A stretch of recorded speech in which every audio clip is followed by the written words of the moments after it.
Okay, now we'll now invite questions and responses from the floor. May I see a few hands, so maybe I'll take three or four questions at one go.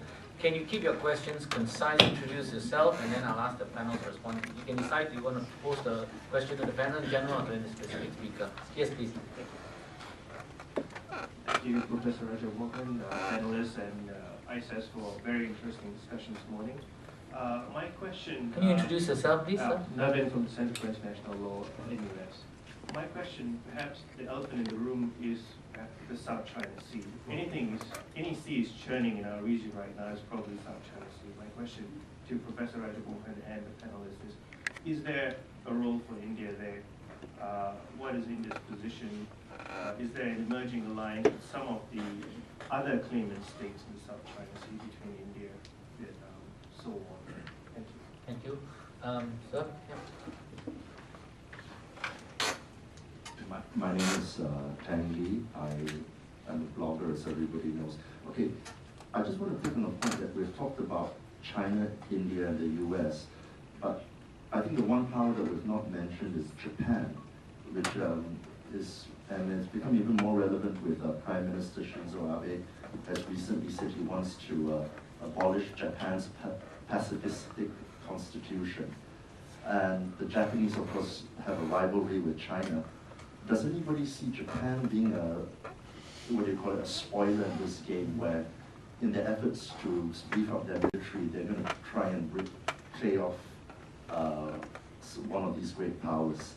And the other point is, do we see the great danger is not so much in India, Sino-Indian rivalry, but as Professor Zheng says, China has traditionally not looked towards the sea, and a case where history has shown that powers like China don't expand beyond the sea. In fact, they look for the rest of the world to come to them.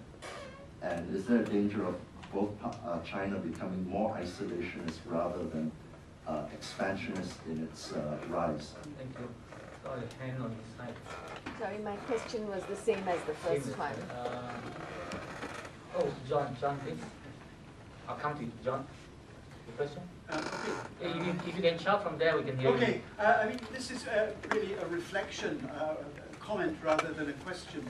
It's just that I sense a little bit in some of the comments what seems to me to be too simple an assumption of the decline of American power. I recall a former colleague of mine, Paul Kennedy, published a very successful book called The Rise and Fall of Great Powers, published in 1987. And it was all about the decline of American power. And of course, within a very few years, the world looked very different from the sort of world that Kennedy... So I just think, don't too easily assume the decline of American power. I don't think that Raja does, actually, in the book. But that's certainly a very important factor in the way in which the churning is going to develop. And just briefly, I would really be interested if you could respond, Raja, to the point that was raised about, and referring back to Panika, on the possible connection between India and Indonesia, because I think that's rather an interesting possible aspect of this. Okay, one question, then I will... second round, please? Yeah. Lisa? Yeah. Okay. I'm calling this Central Information Institute of Technology. Actually, I'm a Sri Lankan, so I'm speaking as a Sri Lankan. Now, I know Sri Lankans see Chinese as very loyal friends. It goes back to the 1970s during Mrs. Bandaranaike and Chavela's time. And recently, Sri Lanka, most Sri Lankans think that Sri Lankans wouldn't have been able to beat terrorism without Chinese help. And last year, when India joined the United States in voting against Sri Lanka and UN Human Rights Commission, it has created a situation in a very strong anti-Indian situation feeling in Sri Lanka. I was at the T20 cricket in October in Colombo at the stadium when India played Australia, and the Sri Lankan spectators were chanting "India, go home." I had never seen it before, because before we would have been supporting India in that situation. So increasingly India is seen as the imperialist power by Sri Lankans. So I would also like to know your view on it. Okay. All right, so I think I'll ask Rajaratnam to respond to any of the questions you want, or all of them together, but may I ask you to be brief so that I can take another batch of questions. I think on the South China Sea role, Indians, you saw what our Navy chief said, that we're preparing for a role, and if and when they're asked for it, we might do it. That doesn't mean building capabilities doesn't automatically translate into a political role. The Vietnamese are very keen for India to play a larger role. But India also recognizes the limitations, that you have to operate in distant waters on your own is not going to be easy. So India doesn't want to be dragged into a conflict with China and be exposed in that form. So I think Indians are going to make their own calculation. But overall, their interest has increased, the diplomatic positioning has increased, their intervention in the multilateral forums has increased, and actual capabilities to play a role will increase with increasing strength of the Indian Navy. But that can only be done in collaboration with the other powers and not unilaterally. So I think once we understand that, we see I think on Japan's role, I mean, we didn't really look at this too closely, but when you see US and its allies as one group, that was the framework in which the book went. American decline, I agree with you, that in fact the book argues US is the dominant power in both the places, and how the US manages it. Because right now, as we speak today, Chuck Hagel is testifying before the US Congress, the questions of sequestration, how much money can the US can actually maintain, those issues will be there. But I think for the foreseeable future, it will be bigger power than India and China. And that's why it has an influence in terms of how, somebody said it might elegantly decline over a longer period of time, but how it declines is going to be interesting, and how that changes the balance of power is also interesting. I think Panikar's book, I think each time I read it back, I think it's a fabulous work written in '43, because many of the arguments laid out before India became independent. Today, the question of Indian alliance with the US, that's widely debated. Panikar, in fact, talks about an independent India working with Britain to secure this part of the world, largely continuing the Raj legacy. He talks about India, the regional powers working more closely, and I think you already see some, in a proto sense, India and Indonesia have a defense framework agreement. The problem is both of us are so slow to get anything off the ground. I think, but in the long term, it makes sense for India and Indonesia and the other regional powers, both as an alternative to great power hegemony and as a way of not allowing the situation to be limited to a US-China framework. And that having a regional power coalition could interestingly produce outcomes that are different. But that's all work in progress. I mean, I think we are still some distance away. Largely on Sri Lanka, I think when Kanti said, look, it is an imagination to think of India-China rivalry, I think Sri Lanka knows how to play it. For Sri Lanka, it's not an imaginary argument. They know that they can get a rise out of Delhi every time they say, look, you don't give me arms, I'll go to China. You won't do this with me, I'll go to China. But that's something India's neighbors are learning to play. In some senses, China is replacing the West as the potential partner to limit. Nobody loves their big neighbors, so I'm not surprised that Sri Lanka's have problems. But nobody can also ignore geography. That for all said and done, India can do more nasty things to the Sri Lankans than China can do, or China can support. So Chinese are also Sri Lankans are also conscious that, look, even while they play the game of balancing, they also look to do more cooperation with India. So I think just as India played between Americans and the Russians, it's perfectly logical, I think, what Sri Lanka is doing, exactly what Maldives is doing, Seychelles is doing, Mauritius is doing. So all small powers in the Indian Ocean literally would want to balance against their neighbor, or bring somebody else from a distance. That's not a shocking, surprising behavior. Good luck to you. What you do, you have to go, but before you do, can you respond to some of the questions first? Yeah, I'd like to reiterate the point I was trying to make, that yes, Indian history, Chinese history is written on one of continental powers. And so that means no ability to project a naval capability. But that does not mean that they were not oceanic trading powers.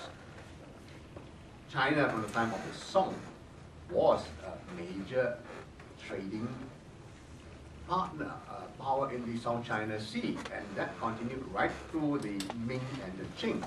Both the Ming and the Qing were major consuming societies, capitalist societies, that were very dependent on the South China trade for that supply of things to keep their lifestyle. Likewise with India, it never projected power, but from the time of Ashoka was a major trading influence in Southeast Asia.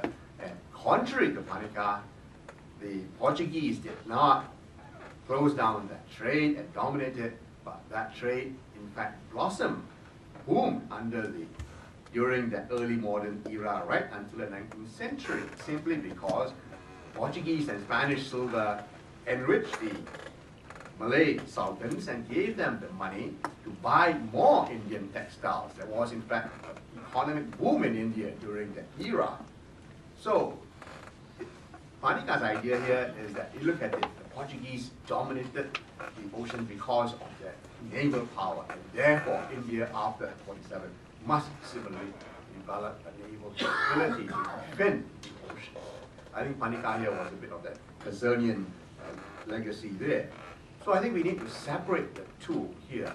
And I go with Kanti, and I don't know whether you go, that if we can separate the two of trade, of globalization, from the need to protect that trade and the naval power for domination in the Mahanan sense of the ocean, then I think we may see a way out of this bind. Otherwise, we'll constantly, in old history, perpetuate the Hollywood of Greeks beating up this evil Persians, you know, and the Romans protecting the Mediterranean, policing it as public good.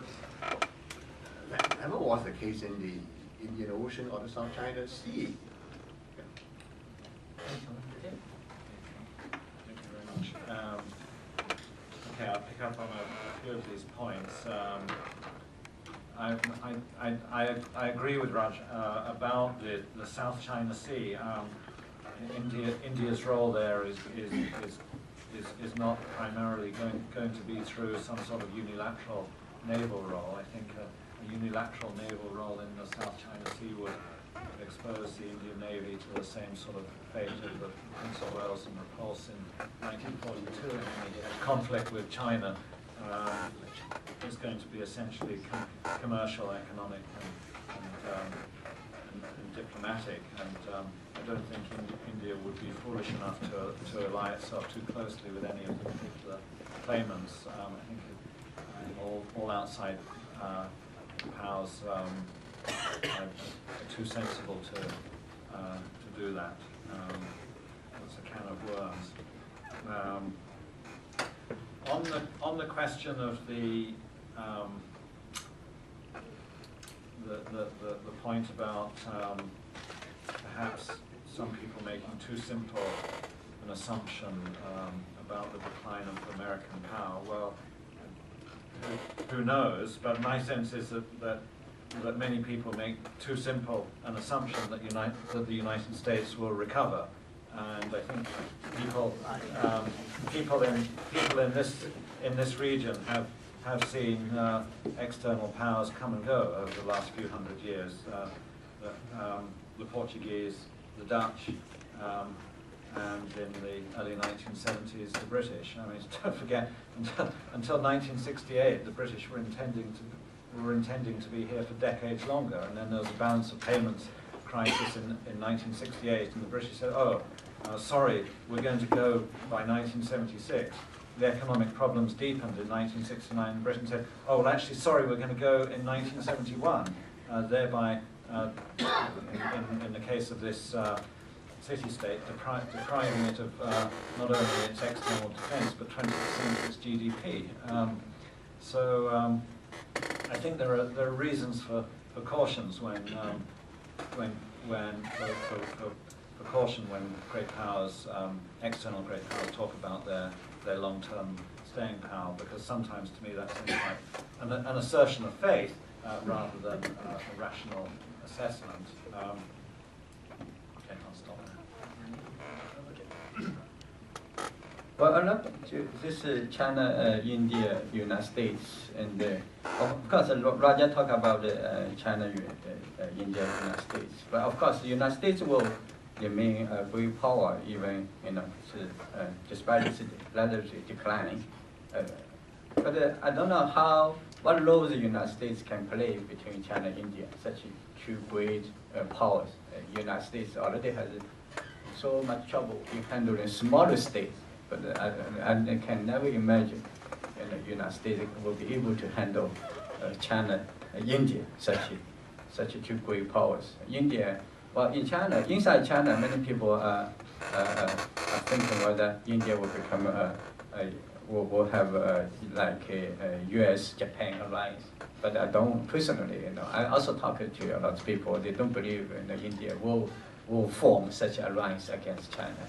India and independence is so important for both China and India. So I don't see the U.S. really will play such a big role as Raja assigned in this book. Also, Japan, this is a very interesting study. Japan now is trying to become a normal state, but I think it's the first country where that will not only affect China, but also the Korea Peninsula, right? Also will affect the United States. I would say the United States will be very much worried about that, because don't forget an anti-U.S. settlement within Japan, very strong in the 80s when Japan, this is the mayor of Tokyo wrote a book, saying no, it's the first time, not China, it's to the United States. So if Japan became independent, militarily, strategically, so the first country should worry about is the United States, actually, not China. So China actually now is trying to, realize it's good for the United States to manage Japan. So that's factor. But about hand-based policy, you can see, past weeks, how the U.S. is so sophisticated handling this issue, because there is a so-called America in terms of U.S.-China economic relations. Then U.S. and Japan strategic alliance. So the United States had to keep this very subtle balance. Then about whether China will be isolated again, I don't see, and because of globalization, regionalization, China will be able to go back, its older days. But still, I would say, when China became a more Chinese economy, because since the open door and the reform policy, Chinese economy was export-oriented. But now, when the government focuses on more domestic consumption, so China will be able to reduce its reliance on external market, particularly the United States and Europe, a bit, but it will not go back to be isolation.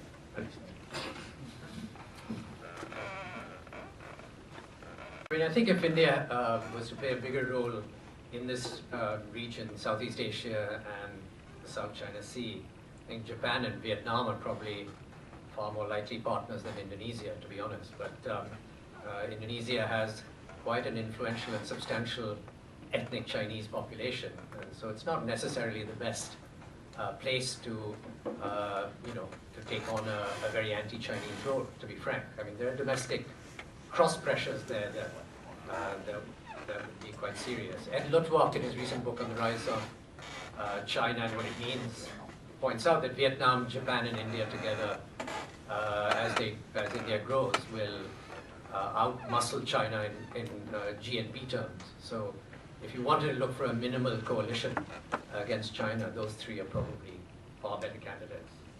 On Panikkar, I think Panikkar says all kinds of different things at different times. So, I'm not much of a fan. At one point, he was great on India as a maritime power. Then after the '62 war, he decided India was a continental power. He was worried about the Chinese and wanted an alliance with the British. But when he was ambassador in China, he was a great fan of India-China friendship against the former colonial powers. So I think it depends which day of the week Panikkar woke up to what issue. And I think it was a fairly disastrous figure in Indian strategic thinking, personally. But I'm a US declinist, so I'll pitch for the long-term evaporation of the United States from the Asian theater. They're 10,000 miles away, and their domestic politics is like India's, paralyzed. The long-term trends in the economy don't look terrific. I suppose fracking and the oil bonanza might have some turnaround, but in the long term, it doesn't seem to be. The ability of the Americans to project power into Asia for a very long time, historically, or any other great power, so far from home, seems quite historically untenable, frankly. And the pivot looks a bit embarrassing. I mean, 1,500 Marines in Darwin, or whatever it is, looks trivial and almost silly. The pivot is more a diplomatic pivot, I understand that. To get more involved in East Asian and Southeast Asian institutions, but it's not been tremendously reassuring, and I don't think India has been reassured, as Raj points out. There's so many question marks about the long-term vision of the United States and ability to stay in Asia. So I think the rise of Chinese power is an enormous issue, that's true, and the countries of Asia will have to really sort it out. On the larger point that Raj makes, which is the two massive, historically unprecedentedly big powers gobbling up resources, looking for markets, and all of that, I mean, that's not tremendously persuasive. There's no, I mean, through economic theory, I can't see why they couldn't, go in search of markets, trade profits everyone.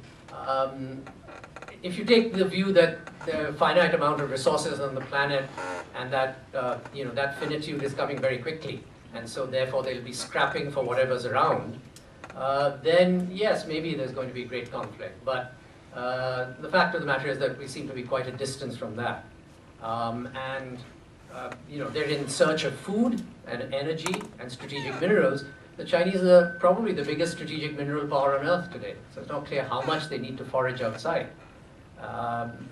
even if they want to build up a strategic reserve of their own based on internal capacity. India has a much greater need for strategic minerals and has to go out and look for it. But there's an asymmetry there that may not play into conflict. On energy, if the Americans exploit all their fracking and shale and all of that, and by the way, China now apparently has massive reserves itself. China's problem is they may not have enough water to exploit its shale, but if the Chinese exploit their domestic sources as well, the world may be awash with oil and energy, not the other way around. So, I mean, it's still a very open game, and there's no necessary zero-sum competition between India and China on that issue either.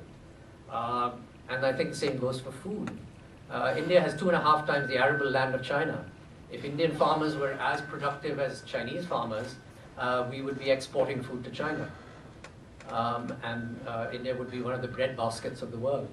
So I think, even the food problem is exaggerated in terms of an India-China competition. So again, I mean, I just raise some skeptical questions about the ineluctability of India-China conflict and all these dimensions. I see a few hands. I'm going to take this last batch of questions. Start from the left. Ifti, Surya, and you, and then present. We drew a lot on the classics today. Another classical historian, Thucydides, had said that when Athens grew strong, there was much fear in Sparta. Here Athens is India and Sparta is actually Pakistan. And here I'll elaborate a little on what Kanti said and pose a question. Pakistan maritime strength is very important. Pakistan needs to protect its nuclear capability. It's the only other nuclear power. So it is almost inevitable that Pakistan will look to moving its capability on the submarines. It has 7 or so now. It will reach at this number of 14 in a few years' time. The question is, and given Pakistan's relationship with China, the question is, in this dichotomizing the region between China and India, is that proper to do when there is yet another actor, which is Pakistan, important in the balance and very close strategically to China? Will China not look to using Pakistan as a proxy of sorts in order to buttress its balancing capability? And secondly, and Professor Zheng, I think, made this point that the reliance of China on a navy itself is not that great because Chinese have developed the capability of protecting themselves from land as well. Dangfeng 21D, for instance, has a capability of 3,000 kilometers and is a ship-killing missile.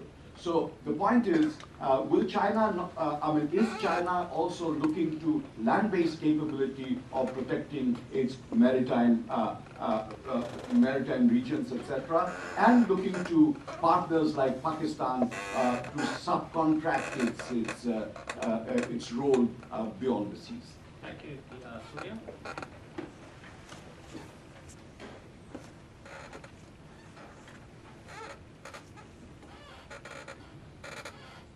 We are essentially crystal gazing in the future. Therefore, probably this is not so much of a hypothetical question. Should China and India, go along the present course they are charting out, and should there be need for India to take the assistance of the US to match the Chinese, who will be the partner for China? Will it be Russia or Pakistan, as Iftikhar Chowdhury hinted at? Is there a scenario of that kind?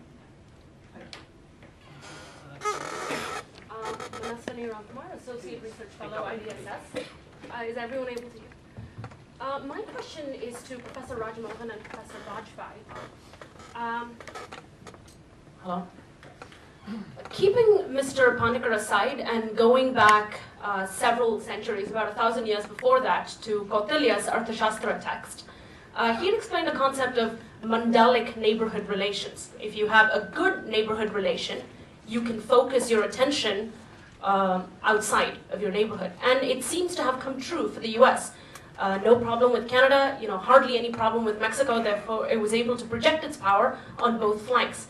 Now, in the light of India's neighbors being quite distrustful of India, how are we able to have a stable and a sustainable rise in our navy or naval power based on what the Sri Lankan over there just commented on how distrustful we are? Thank you. Prasenjit and then Prof. Thank you. I'm sorry I haven't had a chance to read the book. Is this on? Yeah. But I want to just respond to or propose a question. I think ultimately for Professor Chang Yongnian, but coming to this whole issue about, it seems to me that everybody other than China is responding to China. So China is the actor, and I would like to know how coherent is it. What are the, I think that the whole issue of being inclusive is true at some level, but I also agree with Rajamohan that these are now nation states with the kind of logics that deal with that. It's only that the Indian nation state doesn't seem to be able to follow the logic through. So I think that the 1989 or 1990s was a big event because for the first time in many, many millennia, the northern borders of both those civilizations was rendered less harmful. I mean, the whole Ming naval expeditions and so on were cancelled because of northern concerns. They've always had these people coming in, right, as the biggest threat. So my question really is that if the rest are reactors, how is there coherence in this agency, or that is China, and to what extent is it being shaped also by internal politics, which I don't think is separable from external politics? And how can we sort of, is there some way of understanding how the world can respond? Let's do it this way. I think do you have anything to say to this type of questions? Then I'm going to ask your name to address Prasenjit's point, and then maybe I'll ask Kanti and Bajpai. But let's go What about Professor Muni's question? He doesn't want to. Okay, so you respond percentage. Well, percentage is it's a good question. Even China itself also is at this point itself, it's not happy. But the main question for China now China is has been caught whether China should go with the Western way or to remain its own way, its own way. Well, but the latest development show, China probably will follow the Western way. For example, lately, China, working with the United States, in the case of North Korea, so quite clear. And China, a lot of people in China are not happy. China is growing, at least economically, but China looks like China doesn't have many good friends. So many people, of course, are saying, if we go west way, at least we can make at least some friends, right? Some friends. We don't need. We have a huge market. We have a huge economic advantage. While we cannot make some friends. So it's really a matter of choice. But so far, I would say China still, is struggling, which way to go. But in terms of maritime and the strategy, China was not a great power. Maritime power. China doesn't have experience in dealing with that, and China has to learn. But don't have a very high expectation about China. Even you look back to the United States, it took the United States so many decades to learn how to behave like a great power. It took even longer time for the British to learn how to behave. China actually is learning, I would say. So China is not happy about itself, so it has to learn. Then your question about China whether China will use agents like Pakistan to defend itself, I would say no. China is very suspicious. China actually, I look at read some papers about China, talk about the U.S. because the United States has a lot of alliances. Well, it has good advantage, also bad side. For example, the U.S.-Japan alliance. When Japan does something silly or Japan does something rational, U.S. bear a sort of responsibility. Well, China's only alliance, so-called North Korea. China has been headache for China. So China tend to be still to remain independent. China doesn't want to have a very close alliance. Whatever this alliance does something, China has to bear responsibility. So I don't say China will treat Pakistan as a very close alliance against a third party. That will not. But they're friends, just friends. They will not have like a U.S.-Japan type of alliance. It's quite unlikely. It's not in Chinese thinking, at least at this moment. Questions about the neighbourhood? Well, the neighbourhood, I think one of the successes of this current Indian government has been to build better relationships in the neighbourhood, including with Pakistan, although there's always a certain amount of turbulence. So to that extent, and that's been driven partly by India wanting to step outside and play a bigger role, on the theory that if you don't pacify, in the best sense, your neighbourhood, you can't step out strategically. So I think your point's well taken. That's a generally good idea. Unfortunately, of course, the neighbourhood, there are domestic shifts can take place very quickly. This is the only region in Asia where all the countries are democratically elected today. But there's great volatility internally, and those democracies could switch back to military dictatorship very quickly. So I think it's not assured that India's near neighborhood, South Asia, will remain that calm. And of course, the Chinese, as Raj pointed out, are increasingly involved. But I think India has been quite astute there, even there, because if you look at, ASEAN again is a bit of a model. It invited powers into its region and to participate in its institutions. And gradually, India has come around to the same view about South Asia.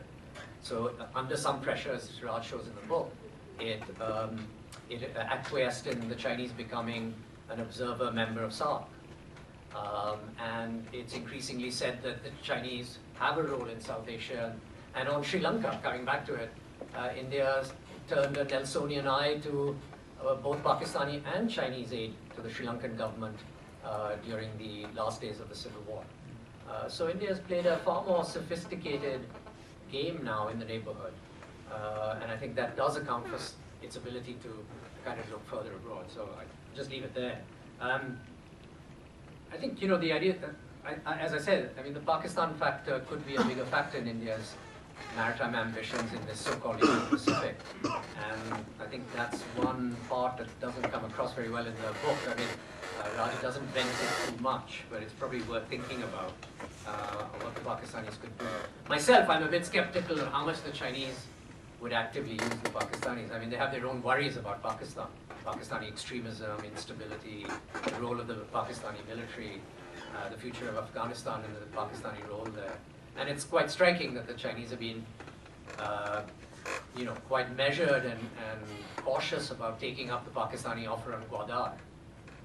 So it's still an open question whether China would really take advantage of that, even though the incentives might be quite strong. So, I mean, I'll just leave it there. I mean, I think Prasenjit's broad point is an interesting one. It's also an interesting one for India, which is what's the diversity of views and what coherence is there on these issues. I'll give you the last word. Yeah, thanks. I think on Pakistan, I mean, clearly, on maritime side, Pakistan is not central. So that's the reason why we neglect Pakistan. That doesn't mean Pakistan is not part of India's overall security consciousness. And many Indians, I think, now believe that, look, Pakistan's power is actually a projection of Chinese power. So we're not really, in that sense, it's a dependent variable. A dependent variable doesn't mean new things are not going to happen. That there's speculation already that India is going to deploy nuclear weapons on submarines. Chinese might get a nuclear submarine in Pakistan, but that fits in quite consistently with their past behavior. There's a lot of debate on Gwadar. Our Singaporean friends were there. They've come out. You know, the Chinese are going to go in. The Pakistanis have openly talked about giving a base to the Chinese. So that's about the Chinese power, emerging power in the Indian Ocean. And all this talk about the string of pearls, people talk about Gwadar. But Karachi, there's already a substantive Chinese presence. The Chinese are the major engineering works. They've got the facility to repair Chinese ships that are beginning to operate. And if you look at the port calls by the Chinese ships operating in the Gulf of Aden, all of them have consistently called on the Karachi port. So there is already a forward presence in that sense. So Pakistan is as a soda arm of the Chinese is very interesting. But on its own, I think people talk about the asymmetry.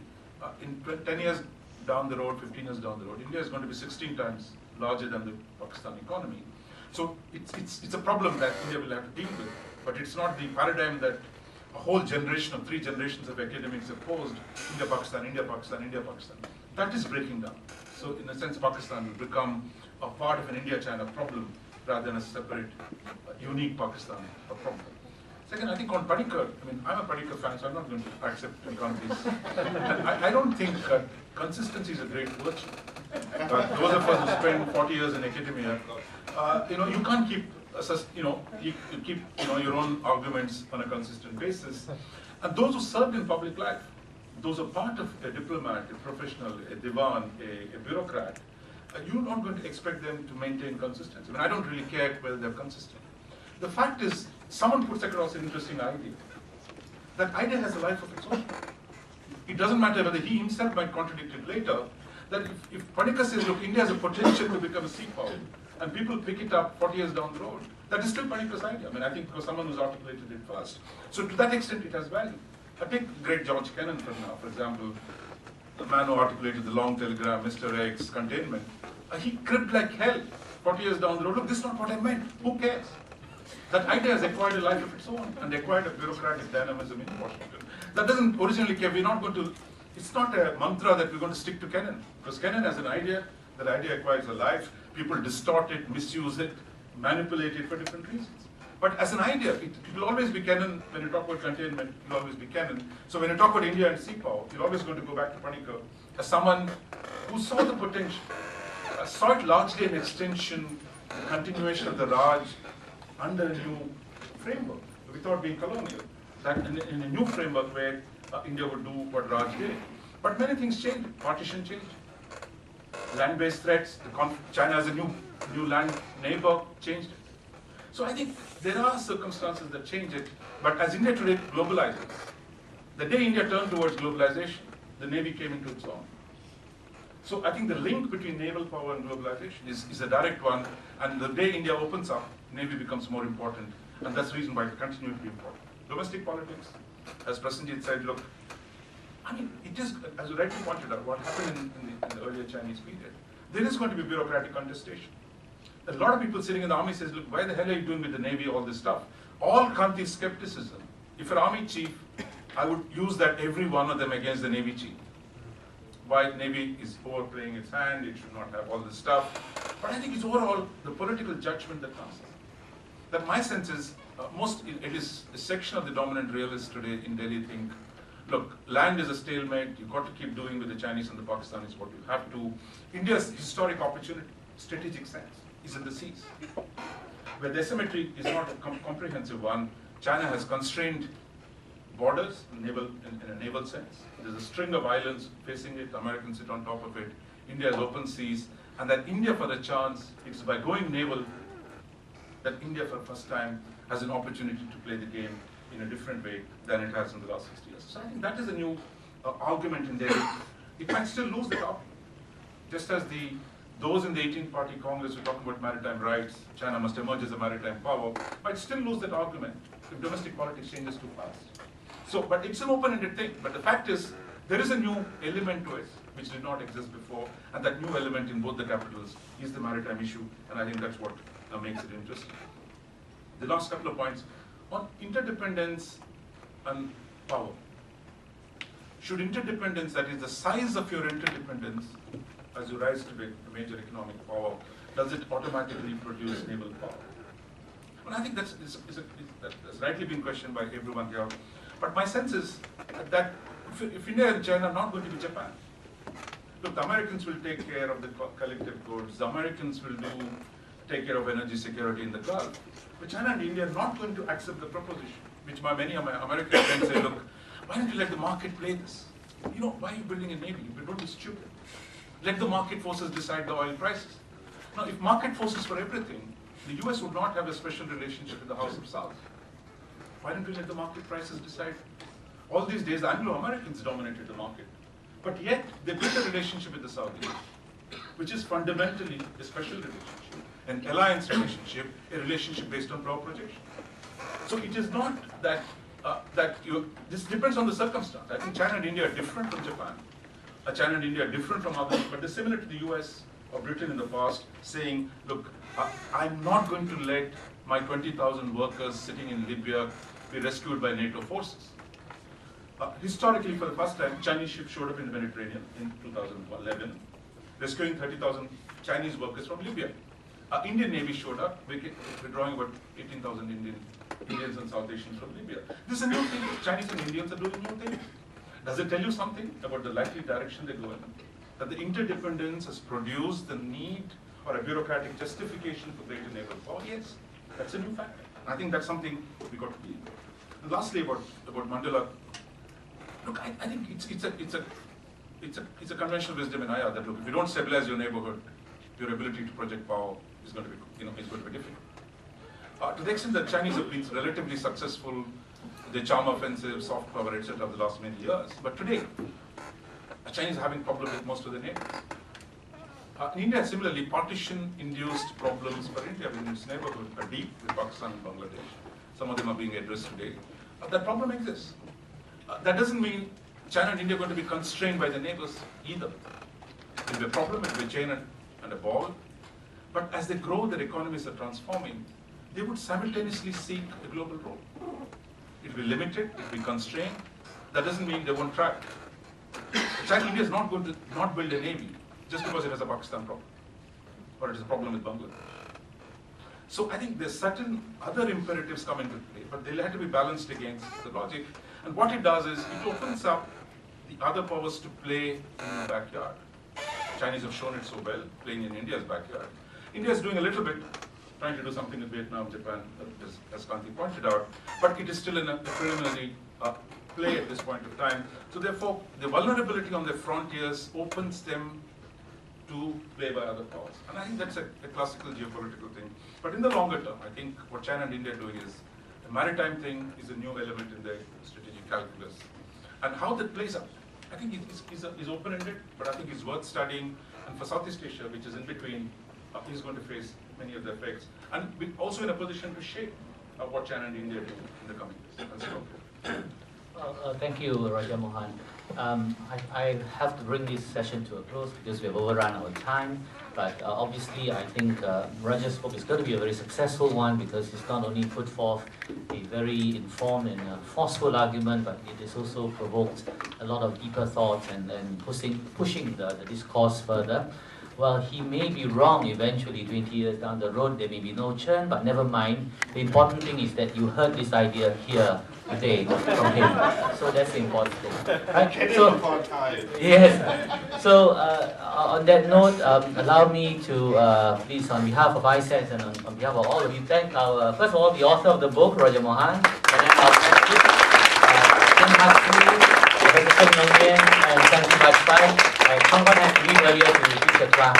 So thank you all for coming, and we look forward to our future events, to see you on our future events. Thank you.